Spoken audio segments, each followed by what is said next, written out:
Hello again, and welcome back to the Roedde House Museum. My name is Nina. I'm the summer student in residence for this year, and today we are enjoying another What's Cooking Wednesday. This week the focus is on the lives and works of the servants of the Roedde family. I've been going back to our old friends, the household management books, to look at what was expected of servants during this time period.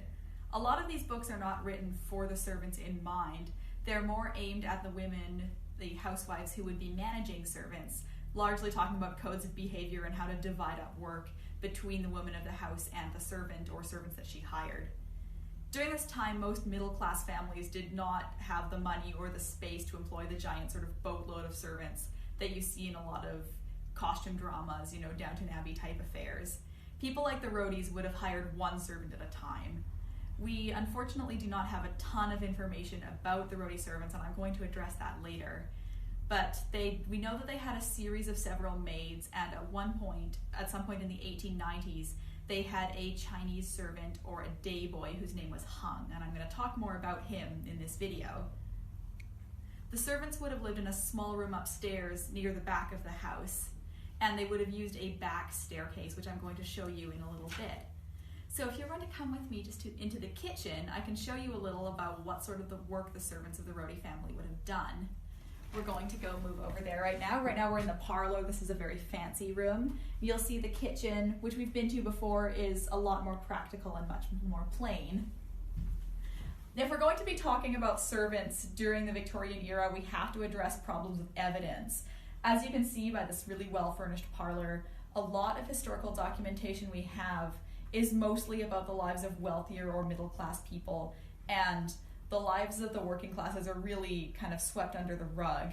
So much of the records we have about the Roeddes are about their family in particular and the various fancy goods that they owned, and we have just little scattered fragments of evidence about their servants, which I'm trying to piece together and do as best I can to create a narrative right now. Especially with the Chinese domestic labor, there's really a lot of very patchy evidence, especially even if you go into the archives and whatnot. There's lots of documentation around more sort of hard, well, that's not a great term, but like hard labor jobs. We have lots of documentation about Chinese railway workers or cannery workers, say, less so about domestic labor, even though you could argue that it's just as demanding and just as difficult. Most of what we know about Hung's life comes from interviews with the Roedde granddaughters, especially their eldest granddaughter, Gwen Varco. But the trouble there is that she lived in the house long after he was gone and when he no longer worked for the Roeddes. So the information she relays about him is secondhand from her mother, who did live here when he was working. Now, a lot of what Hung would have been doing was based out of the kitchen. He also would have helped with laundry and cleaning. If we're going to go into the kitchen, I can show you a couple of artifacts that he might have worked with. A lot of what Hung did in the kitchen was to help out Matilda Roedde. You could almost think of him as being something like a sous chef or an assistant. He wouldn't have been, making pastries and putting all the meals together, because Matilda took great pride in her cooking.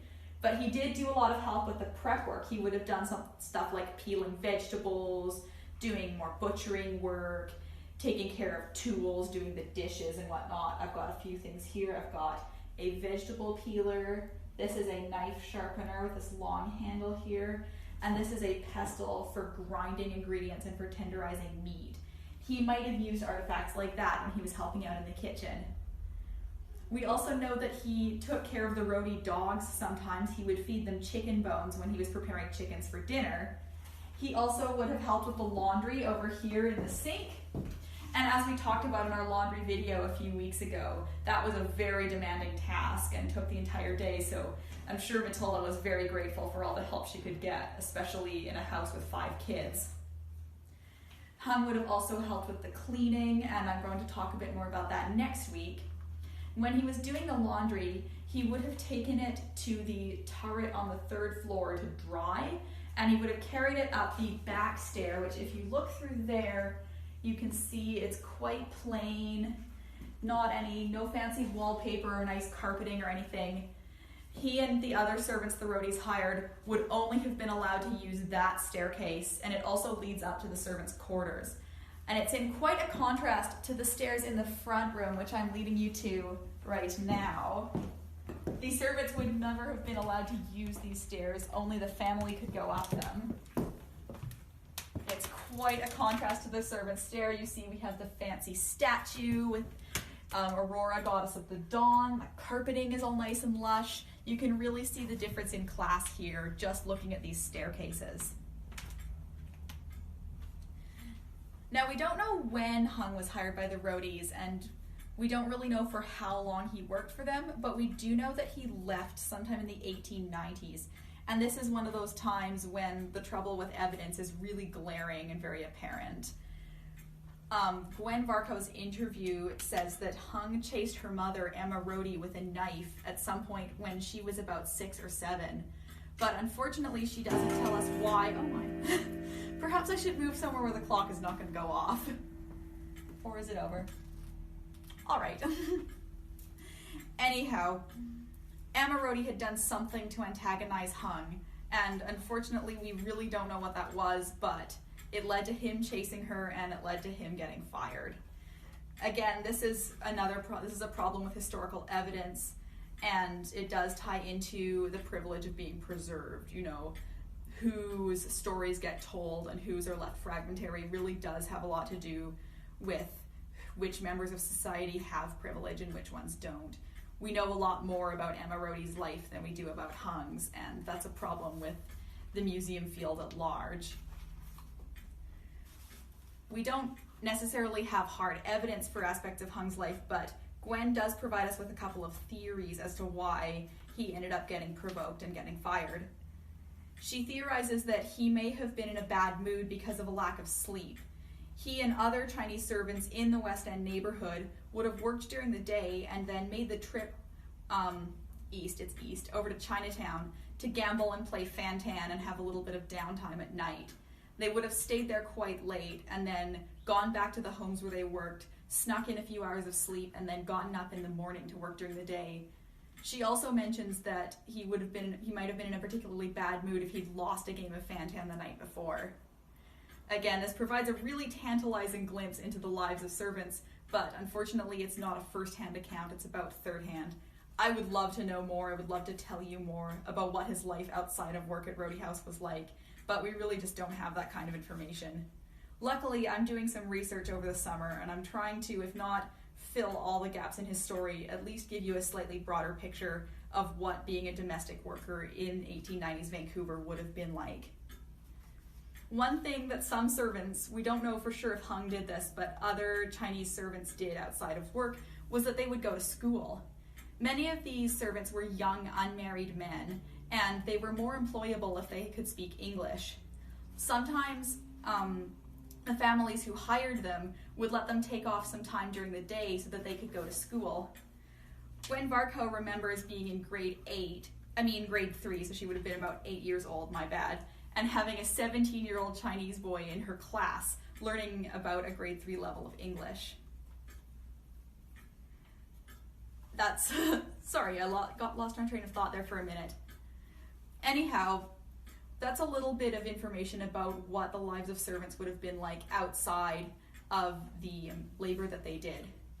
This would, pretty much every middle-class family would have had a servant during the Victorian and Edwardian eras, but that really began to change after the First World War. The last wave of servants were going to the front or finding other work, and families were generally downsizing and living a much less glamorous life. You can see this trend in the household management books.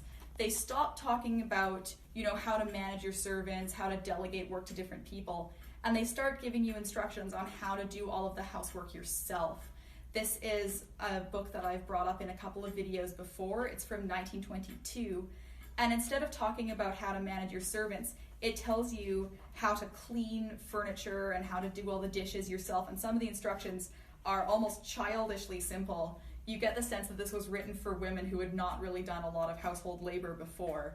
I've got it open to the page right now about how to set the table, and it tells you things like where the forks go, and it's really not quite fancy. It doesn't tell you, it doesn't have that sort of late Victorian array of 8 forks. It really seems to be designed with like simple family dinners in mind. So that gives you a real sense of the changing trends in labor and in class during the early 20th century. That will be everything for this week. Next week, I'll be coming back for What's Cooking Wednesday with a bit more information about the sort of work that both the servants and the family would have done. I'm going to be showing you some exciting artifacts and showing you about the history of, it's more interesting than it sounds, I promise. We're going to talk about the history of cleaning. Again, it's going to tie into all these issues of labor and class. It's going to be a good time. Don't forget to tune in next Wednesday and have a lovely week. Thank you!